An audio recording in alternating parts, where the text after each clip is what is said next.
The RPG screamed past the general's armored vehicle, missing by inches. Sergeant Cole Hendricks, the lowest-ranking man in the convoy, had exactly 3 seconds to make a decision that would end his military career, or save it forever. He slammed his foot on the accelerator, not away from the ambush, into it.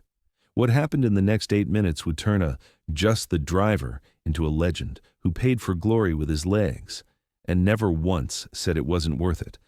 But to understand why Cole Hendricks drove straight into enemy fire when every instinct screamed to run, you need to understand who he was before that moment, before the explosion, before the choice, before everything changed in the dust and blood of an Iraqi highway. 3 months earlier, Cole Hendricks was exactly what everyone thought he was: invisible. Forward Operating Base Falcon, Iraq. August 2007. The temperature hit 118 degrees by noon, turning the motor pool into a shimmering heat trap, where metal burned skin and patience evaporated faster than water. Sergeant Cole Hendricks stood beneath the chassis of a Humvee, wrench in hand, grease streaking his uniform. 28 years old, 5'10", built like someone who'd spent more time under vehicles than in them. His face was unremarkable, the kind of face that disappeared in group photos. Brown hair kept regulations short. Brown eyes that rarely made direct contact. A jawline that suggested stubbornness, but a posture that screamed compliance. "Hendricks!" Staff Sergeant Morrison's voice cut through the motor pool noise. "General's convoy tomorrow, 0600. Your primary driver for the trail vehicle." Cole didn't look up from the oil pan he was replacing. "Copy that, Staff Sergeant." "And Hendricks?" Morrison's tone carried that edge of warning every NCO perfected. "This isn't a supply run. 4-star general, 2 bird colonels, probably some Pentagon suits. That means 0 mistakes. You understand? 0 mistakes. Yes, Staff Sergeant." Morrison walked away, already barking orders at someone else. Cole finished tightening the bolt, his movements precise and practiced. Around him, the motor pool buzzed with activity. Mechanics arguing about torque specifications, privates washing vehicles, the constant background noise of military life. Cole Hendricks existed in that noise like a ghost, present but unnoticed. He'd been in the Army for 7 years, 3 tours, Iraq twice, Afghanistan once. He'd earned his sergeant stripes through consistency rather than heroism. Never late, never complained, never volunteered for glory. He drove convoys, maintained vehicles, and executed orders with machine-like efficiency. The other soldiers barely knew his name. "Hey, Hendricks!" called out Private Chen, a kid fresh from basic training. "You ever actually see combat? Or do you just drive around avoiding it?" The motor pool erupted in laughter. Cole didn't respond. He slid out from under the Humvee, wiped his hands on a rag, and moved to the next vehicle. The laughter faded behind him, already forgotten. That night, in the cramped quarters he shared with 3 other NCOs, Cole lay on his bunk staring at the ceiling.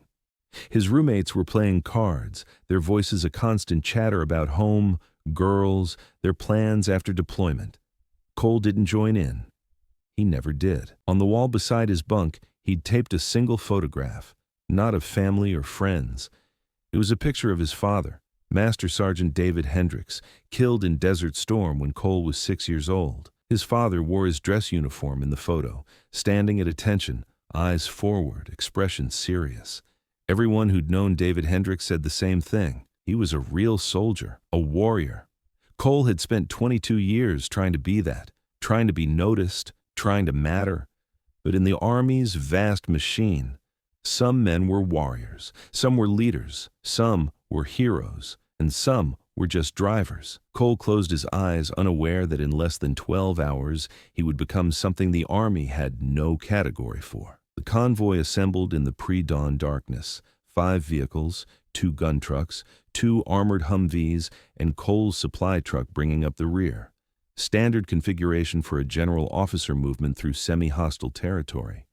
General Marcus Reeves, 4 stars, decorated veteran, possible future chairman of the Joint Chiefs, sat in the 2nd Armored Humvee, 58 years old with silver hair and the kind of presence that made junior officers straighten their spines from 20 feet away. He was traveling to Forward Operating Base Echo for a surprise inspection, the kind that could make or break careers. Cole stood beside his truck, performing his pre-combat checks, Tires, fluids, communications equipment, the M249 mounted on the roof. Everything by the numbers. Always by the numbers. Hendricks, Captain Mitchell approached, clipboard in hand. He was the convoy commander, a West Point graduate with exactly 18 months of combat experience and the confidence of someone who'd never truly been tested. Your tail end, Charlie. Your job is simple. Stay in formation, maintain radio contact, don't do anything creative. Understood, sir. This convoy is carrying some of the most important people in theater. Your job is to be invisible. Can you handle that? Cole almost smiled at the irony. Being invisible was the only thing he'd ever been good at. Yes, sir. The convoy rolled out at 0600 exactly. The route was 12 miles of highway through territory that had been mostly secured for 3 months. Intelligence reported minimal insurgent activity. Air support was on standby. Risk assessment, low to moderate. On paper, it was a routine movement. Cole drove with mechanical precision, maintaining exactly 50 meters behind the vehicle ahead. The early morning sun turned the desert into a palette of oranges and golds. Beautiful, if you could forget that beauty often hid danger. The radio chatter was routine. Position checks, all clear confirmations, the boredom of military movement where nothing happens 99% of the time. But Cole's hands on the wheel weren't relaxed. His eyes constantly scanned the road, the buildings, the overpasses. 7 years had taught him that routine was when you died. Complacency killed more soldiers than bullets. At mile marker 8, something caught his attention. A vehicle on the overpass ahead parked at an odd angle. Too deliberate, too convenient. His thumb moved to the radio transmit button, then stopped. What was he going to say? Sir, there's a suspicious vehicle? They'd tell him every vehicle in Iraq was suspicious. They'd tell him to maintain radio discipline. They'd tell him to do his job and let the officers worry about tactics. So Cole did what he always did. He stayed quiet, stayed invisible. The lead gun truck passed under the overpass. The general's Humvee passed under the overpass. The third vehicle passed under. The fourth, the world exploded. The IED detonated with a force that Cole felt before he heard, a pressure wave that slammed through his chest like a physical blow. The third vehicle in the convoy disappeared into a fireball of orange and black, the explosion lifting the armored Humvee 3 feet off the ground before slamming it back down. And then the world became gunfire. Muzzle flashes erupted from buildings on both sides of the highway. The distinctive crack thump of AK-47s mixed with the heavier thud of machine guns. The ambush was perfectly positioned, a kill zone with the convoy pinned between the destroyed vehicle and a narrow choke point ahead. Contact left and right! The radio exploded with overlapping voices, orders, and screams. Vehicle 3 is down! Vehicle 3 is down! Heavy fire from both flanks! We're trapped in the kill zone! Captain Mitchell's voice cut through the chaos. All units, reverse! Execute evasion protocol Delta, fall back to rally point Bravo. Standard procedure. When ambushed in a kill zone, you retreat, regroup, call for air support. The convoy began to reverse, engines roaring, gunners returning fire. But Cole's eyes were locked on the general's vehicle. It had stopped. Engine smoking. The driver was slumped over the wheel. An RPG had struck the rear quarter panel, not penetrating the armor, but disabling the drivetrain. The vehicle was dead in the water, in the center of the kill zone, with a 4-star general inside. Eagle 6 is immobile, someone screamed over the radio. Eagle 6 was the general's call sign. Vehicle unable to move. Request immediate. Another RPG streaked across the highway, impacting the building beside the disabled Humvee. Concrete exploded. Dust and debris rained down. The general's vehicle had maybe 60 seconds before concentrated fire found a weak point in the armor. Maybe less. All units fall back. Captain Mitchell's voice was climbing into panic. We'll call in close air support. Cole's hands tightened on the steering wheel. His foot hovered over the brake pedal. Every vehicle in the convoy was reversing. Standard protocol. Retreat, regroup, survive to fight another day. But the general would be dead in 60 seconds. And suddenly, with absolute clarity, Cole Hendricks understood something that had eluded him for 7 years of military service. He understood what his father had known, what every real warrior knew. Sometimes the book answer got people killed. Sometimes you had to write your own page. Cole Hendricks made his choice. He slammed the accelerator to the floor. "Hendricks, what the hell are you doing?" Captain Mitchell's voice exploded through the radio. "Reverse!" "That's a direct order." Cole didn't answer. His truck surged forward, engine roaring, pushing past 70 miles per hour on the broken highway. Every instinct screamed at him to turn around. Every ounce of training told him to follow orders. But the general was going to die, and Cole Hendricks had spent 7 years being invisible. 7 years following orders. 7 years being just the driver. Not today. Bullets sparked off the hood of his truck. The windshield cracked. Once, twice, a spiderweb of fractures spreading across the glass. The gunner on his roof, Specialist Davis, was screaming something, but Cole couldn't hear over the blood pounding in his ears. The general's disabled Humvee grew larger in his vision. Smoke poured from the engine. Through the armored windows, Cole could see movement inside. They were alive, still alive. An RPG trail crossed his path, missing by feet. The explosion rocked his truck but didn't stop it. "Hendricks, you're going to get yourself killed." Mitchell's voice had gone from angry to terrified. Maybe. Probably. But Cole had already made peace with that. His truck closed the distance. 50 meters, 30, 20. He could see the machine gun nest now, a heavy PKM mounted in a second-story window, muzzle flash strobing as it poured fire into the general's vehicle. The rounds weren't penetrating yet. But armor had limits. Time had limits. Cole cranked the wheel hard right. His truck lurched, tires screaming, and slammed sideways into the space between the general's disabled Humvee and the machine gun nest. He had positioned his truck as a shield, his unarmored supply truck against heavy machine gun fire. The rounds that had been hammering the general's vehicle now hammered Cole's. The passenger window exploded. Metal shrieked as bullets punched through the door. The dashboard erupted in sparks. Cole threw himself down, hands still on the wheel, foot still on the brake. Above him, Davis the gunner was returning fire with the roof-mounted M249, brass casings raining down into the cab. "Hendricks!" Davis screamed. "We're taking too much fire. We gotta move." "Stay on that gun," Cole shouted back. "Keep them suppressed." Another RPG. This one didn't miss. The explosion struck the front driver's side, and Cole's world became fire and pressure and pain. The concussive force was like being hit by a freight train. His truck lifted, rolled, crashed back down on its side. Everything went sideways, literally. The horizon tilted 90 degrees. Metal groaned, glass shattered. Cole hung suspended in his seatbelt, head ringing, unable to process what had just happened. Blood. There was blood. A lot of it. He couldn't tell if it was his. "Davis?" His voice came out wrong, distant. "Davis, you okay?" No answer. Cole's vision swam. Smoke filled the cab. He could smell fuel. Somewhere in the distance, gunfire continued, but it sounded underwater, muffled. His legs. Something was wrong with his legs. They felt heavy, distant, like they belonged to someone else.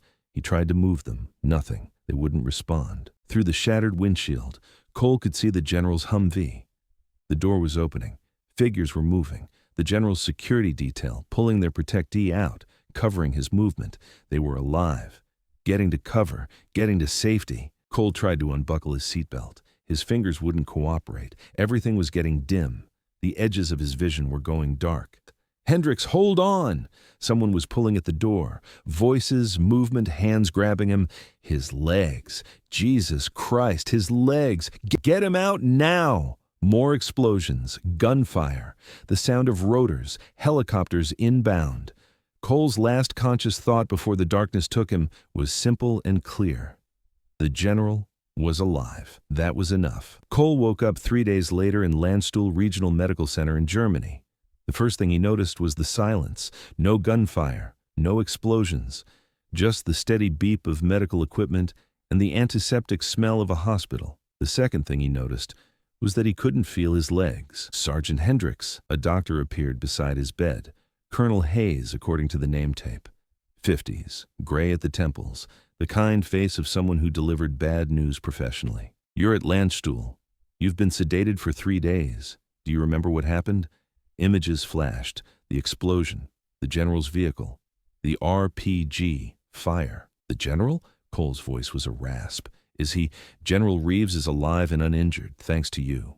Colonel Hayes pulled up a chair, his expression growing serious. Sergeant, I need to explain your condition. The RPG that struck your vehicle caused catastrophic damage to your lower extremities. We did everything we could, but I can't feel my legs. No, I'm sorry. The damage was too extensive. We had to perform bilateral amputations, both legs below the knee. The words hung in the air. Cole stared at the ceiling, processing information that didn't want to process. Both legs. Gone. We've already fitted you for prosthetics, Colonel Hayes continued gently. Physical therapy will begin as soon as you're strong enough. The Army will provide... Did anyone else die? Cole interrupted. The doctor paused. Specialist Davis, your gunner, sustained serious injuries but survived. The rest of the convoy. Vehicle 3, the one hit by the IED, lost 2 men, but the general and his staff all survived because of your actions. 2 men dead, Davis hurt, Cole's legs gone, but the general alive. The math was brutal, but it was math that Cole understood. Sergeant, there's something else you should know. Colonel Hayes's expression shifted to something like respect. What you did, driving into that ambush, using your vehicle as a shield, it violated multiple protocols. You disobeyed direct orders. Under normal circumstances, you'd be facing disciplinary action. Cole nodded slowly. He'd expected that, known it the moment he pressed the accelerator. However, the doctor continued, General Reeves has personally intervened. He's recommended you for the Silver Star, and he wants to see you as soon as you're able to receive visitors. The Silver Star. 3rd highest decoration for valor. Cole had never even dreamed of earning something like that. I don't want a medal, Cole said quietly. I just wanted to do my job. Your job was to drive, Sergeant, not to sacrifice yourself. My job was to protect the convoy. I did that. Colonel Hayes studied him for a long moment. You know, I've been treating combat casualties for 20 years. I've seen heroes and cowards, survivors and martyrs, but you're something different. He stood. Get some rest. The general will be here tomorrow. As the doctor left, Cole stared down at the blanket covering the space where his legs should have been. No feeling, no movement, just absence. He'd spent 7 years being invisible, being just the driver, wanting to matter, wanting to be seen. Careful what you wish for. General Marcus Reeves walked into Cole's hospital room exactly 24 hours later. 4 stars on his shoulders, ribbons covering half his chest. The kind of presence that made the room feel smaller just by entering it. But the general wasn't looking at Cole with the distant authority Cole had expected. He was looking at him with something else. Guilt. Sergeant Hendricks? The general pulled a chair to Cole's bedside and sat down. Not the position of authority, the position of equals. I'm not going to insult you by asking how you're feeling. Thank you, sir. I've spent 3 days writing letters to your family, to the Army, trying to find words that explain what you did. The general's voice was rough. I still haven't found them, so I'll just say this. You saved my life. You saved 6 other lives, and you paid a price that no soldier should have to pay. I did my job, sir. Your job was to drive. The general's eyes were intense. Your job was not to use your body as a human shield. Your job was not to sacrifice yourself for an old general who's already lived a full life. With respect, sir, my job was to protect the convoy. That's what I did. General Reeves leaned back, studying Cole's face. Why? That's what I keep asking myself. Why would a sergeant, someone I'd never even spoken to, throw his life away for me? Cole was quiet for a moment, thinking about his answer, thinking about his father's photograph, about 7 years of being invisible. Because, sir, I've spent my whole career waiting for a moment that mattered, a moment where I could be more than just another body in uniform. When I saw your vehicle disabled in that kill zone, I realized that was my moment. Maybe my only moment. So you drove into hell? Yes, sir. Even though you knew you'd probably die. I thought about it for maybe 2 seconds, sir. Then I stopped thinking. I just acted. The general's eyes were bright, not with tears. Generals didn't cry, but with something close. Sergeant Hendricks, I've commanded thousands of soldiers in my career. I've seen bravery. I've seen heroism. But what you did, he shook his head. That was beyond training, beyond duty. That was pure sacrifice. He reached into his pocket and pulled out a small wooden box, opened it. Inside, nestled in velvet, was the Silver Star medal. "This," he said, "is completely inadequate, but it's what I can give you, for extraordinary gallantry and action against an armed enemy." Cole looked at the medal. 3 months ago, he would have given anything to earn something like this. Recognition. Proof that he mattered.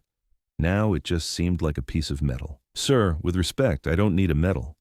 I just need to know that what I did mattered." "It mattered, Sergeant." The general's voice was firm. "It mattered to 6 men who went home to their families. It mattered to an army that needs soldiers who understand that leadership isn't about rank. And it mattered to me." He pinned the medal to Cole's hospital gown. "Because you taught this old general something he'd forgotten." "What's that, sir?" "That the most important person in any unit isn't always the one with the most stars. Sometimes it's the one willing to give up everything to protect others." The general stood. "I'm retiring in 6 months, Hendricks. Going back to civilian life. But before I do, I'm going to make sure the Army takes care of you. Physical therapy, prosthetics, education benefits, whatever you need." "Thank you, sir." "And Hendricks?"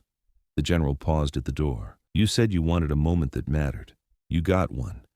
And I'm going to spend the rest of my life making sure people know your name." After he left, Cole lay in the hospital bed, the Silver Star pinned to his chest, and finally allowed himself to cry. Not from pain, not from loss, but from something he'd never expected to feel. Pride. Physical therapy was hell, not the metaphorical, "this is difficult" hell.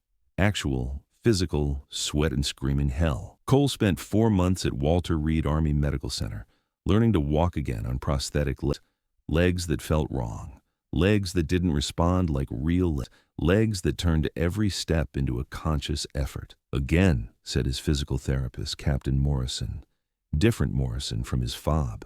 This one was a woman in her 30s with arms like steel cables and the patience of a saint. 10 more steps.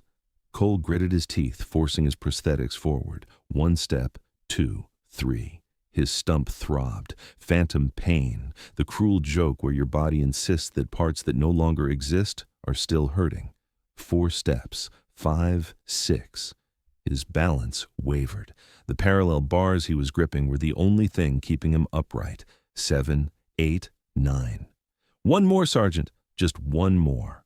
Cole's vision blurred with effort. His arms shook. The prosthetics felt like they weighed 1,000 pounds each. 10. He collapsed into the wheelchair at the end of the bars, breathing like he'd just run a marathon. "Good," Captain Morrison said. "That's progress. 2 weeks ago, you could barely do 5. 2 weeks ago, I had legs. You still have legs. They're just different legs now." She handed him a water bottle. "Tomorrow we try stairs." "The world doesn't end at wheelchair ramps, Sergeant." Cole drank, trying not to think about how a month ago he could run 5 miles without breaking a sweat. Now, 10 steps left him exhausted. But Captain Morrison was right about one thing. The world didn't end at wheelchair ramps. It just got harder to navigate. Visitors came regularly, soldiers from his unit, officers he'd never met. Even Specialist Davis, his gunner, showed up, walking with a cane, shrapnel scars on his face, but alive. "Man, you're crazy," Davis said, settling into the visitor chair, "driving into that ambush. I thought you'd lost your mind." "Maybe I did." Davis grinned. "Crazy people don't save lives. Heroes do. I'm not a hero. Tell that to the general. He's been talking about you to everyone who'll listen. I heard he mentioned you in a speech at the Pentagon, called you the finest example of selfless service he'd ever seen." Cole didn't know what to say to that. The general he'd saved was telling the world about him. The invisible driver was suddenly visible. It felt strange. Not bad. Just strange. 6 months into his recovery, Cole received a letter. Official Army stationery. He opened it expecting orders or administrative paperwork. Instead, he found an invitation. "Sergeant Cole Hendricks, you are cordially invited to attend a ceremony at the Pentagon honoring exceptional service members. General Retnetiner Marcus Reeves will be presenting awards and commendations. Your attendance is requested." Cole stared at the letter. The Pentagon, the heart of the military establishment. A place where privates and sergeants didn't usually go unless they were in serious trouble. He almost didn't go, almost threw the letter away and stayed in his recovery routine, but something stopped him. Maybe curiosity, maybe obligation, Maybe just the desire to see the man whose life he'd saved. 3 weeks later, Cole Hendricks rolled his wheelchair into the Pentagon. The Pentagon's Hall of Heroes was designed to intimidate. High ceilings, marble floors, walls lined with the names of Medal of Honor recipients dating back to the Civil War. The weight of military history pressed down like physical force. Cole sat in his wheelchair at the front of the assembled audience, wearing his dress uniform with the silver star pinned over his heart. Around him sat other wounded warriors, generals, politicians, and press cameras. General Reeves, now retired, wearing a civilian suit instead of his uniform, took the podium. Ladies and gentlemen, thank you for being here today. I'm not going to give you a long speech about duty and honor. You've heard those speeches. You know those words. He paused, his eyes finding Cole in the front row. Instead, I'm going to tell you about a sergeant named Cole Hendricks. The room grew quiet. 6 months ago, I was traveling through Iraq in a convoy. I was surrounded by security, by protocols, by all the protections that the military provides to general officers. I felt safe, protected, important. His voice took on a self-deprecating edge. And then an RPG turned my vehicle into a stationary target in the middle of a kill zone. He let that image settle. Every vehicle in the convoy was retreating, following standard procedure, doing exactly what they were trained to do, and in 60 seconds, I was going to die. My security detail was going to die, and there was nothing anyone could do about it. Reeves looked directly at Cole, except there was one person who could do something: a sergeant, the lowest-ranking man in the convoy, a driver who was supposed to retreat with everyone else, a soldier who had every reason to follow orders and save himself. The general's voice grew thick with emotion. Instead, Sergeant Hendricks drove his unarmored truck directly into enemy fire. He positioned his vehicle between my disabled Humvee and a machine gun nest. He used his own body as a shield, and when an RPG struck his truck, when he lost both his legs, his only concern was whether I, a general he'd never even spoken to, was alive. The room was absolutely silent. I've spent 6 months trying to understand why he did it. Why a sergeant would sacrifice himself for a general, why someone invisible would become a hero. And I finally realized Cole Hendricks understood something that many of us forget. Reeves stepped from behind the podium, walked to where Cole sat. He understood that in the military, rank is a tool for organization. But valor, sacrifice, those don't care about rank. Those are measured in moments, in choices, in the willingness to put others before yourself. The general actually knelt, beside Cole's wheelchair, bringing himself to eye level. Sergeant Hendricks, you saved my life. You saved 6 other lives, and you paid a price that I can never repay. But I want you to know this. Every day I wake up, every moment I spend with my grandchildren, every breath I take, those are gifts you gave me. Cole felt tears threatening. Generals didn't kneel, didn't show emotion, didn't treat sergeants like equals. But Marcus Reeves wasn't a general anymore. He was just a man who owed his life to another man. So I'm going to do 2 things, Reeves continued. First, I'm establishing a scholarship fund in your name, the Cole Hendricks Fund for Wounded Veterans. It will help soldiers who've sacrificed for others to rebuild their lives. Cole's breath caught. A scholarship fund. In his name. And second, the general's voice dropped to something private, meant just for Cole, even though the microphone carried it to everyone. I'm going to visit you every week, for as long as either of us is alive, because you gave me life, and I'm going to spend the rest of mine making sure you know you matter. The room erupted in applause, but Cole barely heard it. He was staring at the retired general, at this man who'd commanded thousands, who'd advised presidents, who'd shaped military policy. And this man was promising to visit him every week, forever. I don't deserve this, sir, Cole whispered. Yes, General Reeves said firmly, you do. And I'm going to make sure the world knows it. True to his word, Marcus Reeves visited Cole Hendricks every single week. At first, the visits were awkward. What does a retired 4-star general talk about with a young sergeant? What common ground exists between them? But gradually, they found it. Not in rank or experience, but in something simpler. They were both men who'd been changed by war. Both survivors carrying scars, Cole's visible, Reeves's hidden behind years of command decisions that had sent young men into danger. You know what keeps me up at night? Reeves said one afternoon, sitting beside Cole's wheelchair in the hospital courtyard. All the orders I gave, all the missions I approved, wondering if I did the right thing, if the lives lost were worth the objectives gained. Cole looked at the older man. You did your duty, sir. Did I? Or did I just follow the book? Reeves's expression was haunted. You taught me something that day, Cole. You showed me that sometimes the book gets people killed. Sometimes you have to write your own orders. I disobeyed direct commands, sir. You saved lives. Reeves's voice was firm. There's a difference between disobedience and initiative. You had seconds to make a choice. You made the right one. Cole learned to walk again. Not perfectly, not easily, but he walked. Prosthetics that had once felt like foreign objects gradually became extensions of himself.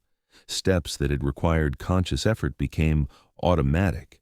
He'd never run again, never feel sand between his toes, never take walking for granted. But he could walk, and that was enough. The scholarship fund grew. Marcus Reeves, it turned out, knew a lot of wealthy people who wrote checks, people who believed in helping wounded warriors rebuild their lives. Within 2 years, the Cole Hendricks Fund had helped 30 veterans go back to school. Within 5 years, it had helped over 200. Cole received letters, emails, messages from soldiers he'd never met thanking him, not just for saving the general, but for showing them that sacrifice meant something, that one person could make a difference. You're famous, Reeves said one day, showing Cole a news article about the scholarship fund. I'm not comfortable with famous. Get comfortable. You're a symbol now, whether you want to be or not. But Cole didn't want to be a symbol. He just wanted to be himself. A guy who'd made a choice, who'd paid a price, who'd learned to live with the consequences. 10 years after the ambush, Cole Hendricks stood, no wheelchair, just prosthetics and determination, at the Iraq War Memorial in Washington, D.C. The wall of names stretched before him. Too many names, too many lives. He found the 2 from his convoy, the men killed in Vehicle 3. Specialist Jason Martinez, Private First Class David Kim. They died in that ambush, died while Cole lived. The cruel mathematics of war. I think about them every day, Cole said quietly to Reeves, who stood beside him. So do I, the general replied. Every name on this wall, every life lost under my command. That weight never goes away. Does it get easier? No, but you learn to carry it. Reeves put a hand on Cole's shoulder. You learn that honoring them means living, making your life count for something, making their sacrifice mean something. Cole nodded slowly. Is that what I'm doing? Making it mean something? You saved my life so I could spend my grandchildren's college fund on your scholarship program. Reeves smiled. Yeah, I'd say you're making it mean something. They stood in silence, 2 men bound by a moment that had changed both their lives. A general who'd learned humility, a sergeant who'd learned his worth. You know, Reeves said eventually, I retired with 4 stars. Decades of service, medals, commendations, awards. Yes, sir. But when I die, when they write my obituary, you know what the headline's going to say? He looked at Cole. General saved by sergeant. And you know what?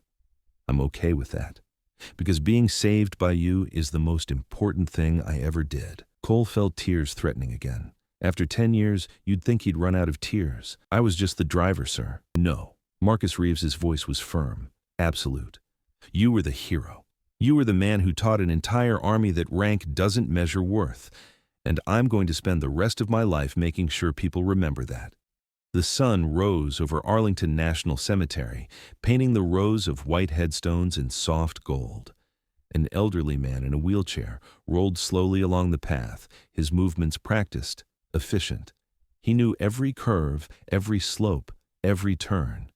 He'd been making this journey every week for 5 years. Cole Hendricks stopped before a marble headstone. Simple, dignified, like the man buried beneath it. General Marcus Reeves, United States Army, 1949 to 22, leader, mentor, friend. Morning, General, Cole said quietly, as he did every week. Thought I'd bring you the latest numbers. He pulled out a folded paper from his pocket. The scholarship fund helped its 2,000th veteran last month. Kid from Texas, lost both arms in Afghanistan. He's studying engineering now. Wants to design better prosthetics. Sound familiar? A slight smile crossed Cole's weathered face. He was 48 now, gray threading through his brown hair, lines etched deep from years of pain and purpose. "Your granddaughter called me. Said she's writing a book about you. Wanted to interview me about that day. I told her the truth, that you saved me more than I saved you." Cole was quiet for a moment, remembering. "You kept your promise, you know, every single week for 15 years. Even when you got sick, even when it hurt to travel, you never missed a visit." His voice thickened. "I never told you this, but those visits saved my life. Not just that day in Iraq, but every day after." He looked at the rows of headstones stretching into the distance. "I've been thinking about legacy lately, about what we leave behind. You left 4 stars, a decorated career, a family that loves you. But you told me once that saving people was the most important thing you ever did." Cole leaned forward, placed his hand on the cold marble. "I disagree, sir. The most important thing you did was showing me, showing everyone, that rank doesn't matter. That a general can kneel before a sergeant. That power means nothing without humility." He pulled back, straightened his shoulders despite the ache in his back. "I'm still here, General. Still walking on these damn prosthetics. Still running the fund. Still telling your story to anyone who will listen." A pause. "Still trying to live up to the man you believed I was." The morning breeze rustled through the trees. Birds sang. Life continued, indifferent to graves and memories. "I'll be back next week," Cole said, beginning to turn his wheelchair, then stopped. "And General, they're dedicating a VA hospital wing in your name next month. The Marcus Reeves Center for Amputee Rehabilitation. Thought you'd want to know." As Cole rolled away, the sun climbed higher, illuminating the inscription at the base of the headstone. Words Marcus Reeves had chosen himself before he died. "Some men measure life in years. Some measure it in achievements. I measure mine in the day a sergeant showed me what true sacrifice means." Corporal Cole Hendricks served in the United States Army for 22 years until his retirement in 27. He never stopped walking, even with his prosthetics, even when it hurt, especially when it hurt. General Marcus Reeves kept his word. He visited Cole every week for 15 years. When he passed away in 22, he left a large portion of his fortune to the Cole Hendricks Fund for wounded veterans in his will. The scholarship fund has helped more than 2,500 veterans rebuild their lives to date. Operating in all 50 states, the fund has also expanded internationally. Cole Hendricks still visits General Reeves's grave every week. When asked why, he gives a short and concise answer. "Some debts can't be repaid, but they can be honored." The truck in which Cole was ambushed was damaged beyond repair. However, part of the truck, namely the steering wheel, is displayed at the United States Army National Museum with a plaque bearing the following inscription: "The Shield Driver." Corporal Cole Hendricks drove this vehicle into enemy fire to save his general and convoy. He lost his legs. He saved 7 lives. When asked if he regretted it, he said, "Only that I didn't act sooner." Captain Mitchell, the convoy commander who ordered Cole to retreat, later wrote in his memoirs, "I gave the correct order according to doctrine. Corporal Hendricks disobeyed the order and did what he believed was right. It took me 20 years to understand the difference between the two." Specialist Davis, Cole's gunner, recovered from his injuries and remained in the Army. He named his son Cole. The 2 soldiers killed in Vehicle 3, Specialist Jason Martinez and Private David Kim, are remembered annually at a ceremony attended by their families and Cole Hendricks, who ensures their names are never forgotten. In 25, the Army changed its convoy doctrine. The new manual includes a section titled Initiative Under Fire, which uses Cole's actions as a case study. The lesson: sometimes the book answer gets people killed. Sometimes you have to write your own orders. Cole Hendricks never became a general, never commanded troops, never shaped military policy, but he shaped something more important. He showed an entire generation of soldiers that heroism isn't about rank. It's about choice. It's about the moment when everything is falling apart and you decide that someone else's life matters more than your own. When asked to speak at his medal ceremony, Cole said something that has been quoted in military academies around the world. "I was just the driver, but I learned that being just anything is a choice. You can be just a soldier, just following orders, just doing your job. Or you can be the person who shows up when it matters. The person who drives into hell because someone needs saving. The person who proves that the most important person in any convoy isn't the one with the most stars. It's the one with the most courage. For every soldier who gave everything, for every general who learned humility, for every person who proved that sacrifice is measured not in ranks, but in the willingness to drive into fire for someone else. This story is dedicated to the invisible warriors, the drivers, the mechanics, the ones nobody notices, until the moment they become unforgettable. Not all heroes wear stars. Some wear sergeant stripes, and their stories deserve to be told. Subscribe to Beneath Word Stories for more tales of the warriors who changed history, not from the top, but from exactly where they stood.